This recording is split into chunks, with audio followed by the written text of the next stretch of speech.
ஆடி 18 வாங்கும் தங்கம் மகாலட்சுமியின் அருளை வீட்டிற்கு வரவேற்கும் மங்களத்தின் அடையாளம். இந்நாளை லலிதா ஜுவல்லரியின் பொன்னான ஆடி ஆஃபரோடு கொண்டாடுங்கள்.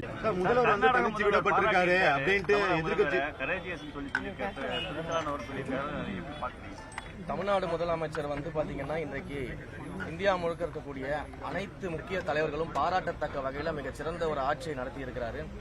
வரலாற்றிலேயே மிகச்சிறந்த ஒரு மாற்றத்தை, அரசியல் மாற்றத்தை இன்றைக்கு உருவாக்கி இருக்கிறாரு. மக்களுடைய பேராதரவோடு இன்றைக்கு ஆட்சி நடந்து கொண்டிருக்கிறது. மக்கள் பெரும்பான்மையோடு இன்றைக்கு நம்முடைய ஆட்சியை பாத்தீங்கன்னா ஆதரித்து இன்றைக்கு வாக்களிக்காதவர்கள் கூட ரொம்ப சந்தோஷமாக இன்றைக்கு வாழக்கூடிய அளவில் நம்முடைய முதல்வருடைய ஆட்சி அது நடந்து கொண்டிருக்கிறது. அனைவரும் பாராட்டத்தக்க வகையில் இந்த ஆட்சி நடந்திருக்கின்றதுக்கு இது ஒரு உதாரணம். சார், முதல்வர் தனிச்சு விடப்பட்டிருக்காரு, அவருக்கு ஒண்ணுமே தெரியலன்னு சொல்லி ஸ்டாலின் சொல்லியிருக்காரு. இங்க உண்மையிலேயே தனிச்சு விடப்பட்டது யாருன்னு சொல்லிட்டு ஐயா ஸ்டாலின் அவர்கள்ட்ட நீங்க போய் மைக்க நீட்டி கேட்டீங்கன்னா தெரியும். இன்றைக்கு இதையெல்லாம் சட்டமன்றத்திலிருந்து பேசிக் கொண்டிருந்த ஐயா ஸ்டாலின் அவர்கள் இன்று சட்டமன்ற நிகழ்வுகளை வீட்டிலிருந்து பார்க்கக்கூடிய நிலைமைக்கு தனித்து விடப்பட்டிருக்கிறார் அப்படின்றதுதான் உண்மை. அது மக்களுக்கே தெரியும். இல்ல, மேகதாது விவகாரத்துல முதல்வர் வாய் திறந்து எதுவும் பேசல, எந்த நடவடிக்கை எடுக்க ஒரு குற்றச்சாட்டு இருக்கு. அனைத்து கட்சி கூட்டம் ஏன் இன்னும் கூட்ட தாமதம்?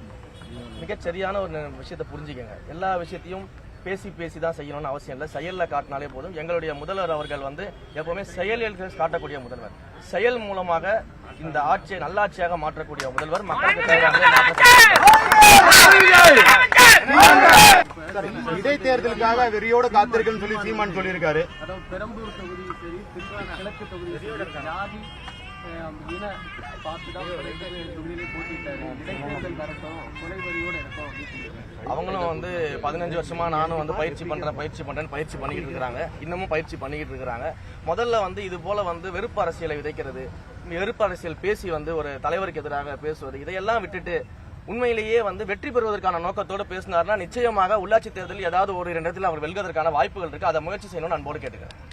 காவிரி திருச்சியில இருந்தா கொள்ளிடம் புரியுது, தடுப்பணைகள் கட்ட வேண்டும் நீண்ட வருஷ கோரிக்கையா இருக்கும் விவசாயிகள். அந்த கோரிக்கைகள் எல்லாமே விவசாய சங்கங்களோட பேசி ஏற்கனவே நிறைய கோரிக்கைகள் கொடுத்திருக்கிறாங்க. அந்த கோரிக்கைகள் எல்லாமே சம்பந்தப்பட்ட அமைச்சர் அவர்களிடம் நம்ம கொடுத்திருக்கிறோம். அமைச்சர் அவர்கள் அதன் மீது ஆய்வுகளை பண்ணிட்டு இருக்கிறாரு.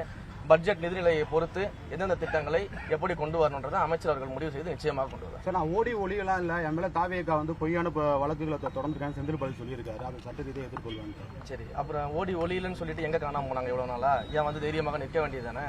ஏன் என்ன கோர்ட் என்ன சொல்றது, அந்த ப்ரொசீடிங்ஸ் எல்லாம் ஃபாலோ பண்ண வேண்டியதானே? அதெல்லாம் சும்மா வெளியில வீரத்துக்கு சொல்றது தான். ஆனா உண்மையிலே தப்பு இல்லைன்னா தைரியமா நிற்கு களத்துல இருந்து சந்திக்க வேண்டியதானே? அதெல்லாம் அவங்க சும்மா ஒரு பேச்சுக்காக, மீடியாவை பார்த்தா அதை பேசணுன்றதுக்காக பேசுவாங்க. நிச்சயமாக இந்த ஆட்சியை பொறுத்த வரைக்கும் ஊழல் செய்தவர்கள் யாராக இருந்தாலும் எங்கள் தலைவர் சொன்னது போல நாங்களும் ஊழல் செய்ய மாட்டோம், ஊழல் செஞ்சவங்களையும் விடமாட்டோம், நிச்சயமாக தண்டிக்கப்படுவார்கள்.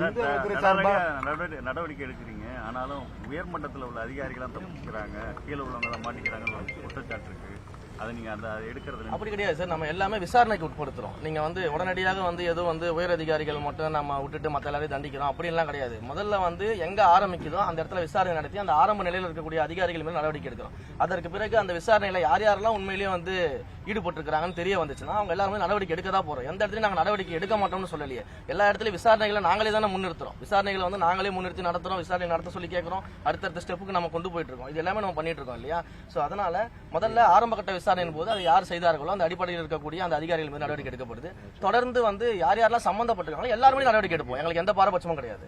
இந்து நலத்துறை சார்பாக நிறைய நடங்களா கடந்த ஆட்சி ஊழல் நடந்திருக்கிறதா ஒரு குற்றச்சாட்டு. வெள்ளை அறிக்கை வெளியிட நடவடிக்கை எடுக்கணும்.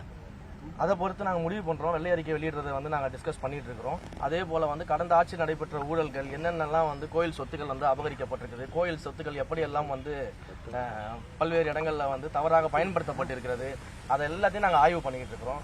அந்த ஆய்வுகளின் அடிப்படையில் யாரெல்லாம் அதில் ஈடுபட்டிருக்காங்கன்றதையும் நாங்கள் பார்த்துக்கிட்டு இருக்கிறோம். நிச்சயமாக இந்து சமய அறநிலைத்துறையை பொறுத்த வரைக்கும் ஊழல் அப்படின்றது முற்றிலும் ஒழிக்கப்படக்கூடிய ஒரு இடத்துல தான் நாங்கள் அதை வச்சிருக்கிறோம். நிச்சயமாக அந்த ஊழலை ஒழிப்போம். இது வரைக்கும் இருந்த ஊழல்களை எல்லாம் நாங்கள் ஒழித்துட்டு அதே போல கோயில் சொத்துக்களை முறைகேடாக யார் யாரெல்லாம் பயன்படுத்தியிருக்கிறாங்க, முறைகேடாக என்ன நடந்திருக்கு எல்லாத்தையும் விசாரிச்சுக்கிட்டு இருக்கிறோம். ஒவ்வொன்றாக விசாரிச்சுக்கிட்டு இருக்கிறோம். அதற்கான தனித்தனி குழுக்கள் கூடிய சீக்கிரம் அமைக்க போறோம். ஒவ்வொரு கோயில்களுடைய சொத்துக்களை பாதுகாப்பதற்காகவும் அதில் நடந்த முறைகேடுகளை கண்டுபிடிக்கவும் குழுக்கள் அமைக்க போறோம். ஸோ தொடர்ந்து ஒரு ப்ராசஸ்ல இருக்கிறோம். நிச்சயமாக அதோட அவுட்புட்ல நீங்க பார்க்கும்போது கோயில் சொத்துக்கள் அனைத்தும் பாதுகாக்கப்படும். இந்த ஊழல்கள்லாம் ஒழித்திருக்கும்.